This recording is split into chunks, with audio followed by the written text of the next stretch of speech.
There's 3 projects for the Sunshine Coast, and they're all very good projects, and I have to acknowledge Council for putting forward not just the suggestion but also putting forward some real cold hard cash as well. So in total it's a tick under $2 million, of which the state and federal government will be contributing about half. So these are the sorts of partnerships that we want to see.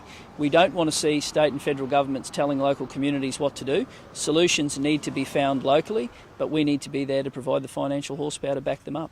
Council's put forward a solution in the case of all 3 that will increase the capacity of the drains underneath, but also the areas flowing into it. So it'll mean a hell of a lot for the people in this area. In this case, you had people who were not only inconvenienced by having a road out of action, but they also had water in their place. Well, effectively what we got here is a dam, and Akinja basically, when the rain comes, the pipes don't have the capacity, and as a result what happens is the water backs up, and that's why people get inundated. So wonderful partnership, state, local and federal government, taxpayers' money being used for local projects, and I'm just very pleased to be part of it.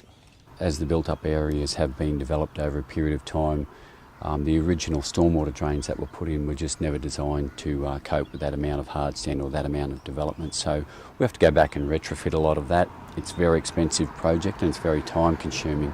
What's really significant about this project is that we'll increase the capacity beyond the Q100. So all the residents here should rest easy once the works are completed. There will be some disruption, so for instance where we need to close the road, we'll be giving all of the residents plenty of notice and trying to make it as easy as possible so they can continue to access their property, and obviously working closely with all of them to make sure that they're not inconvenienced too much.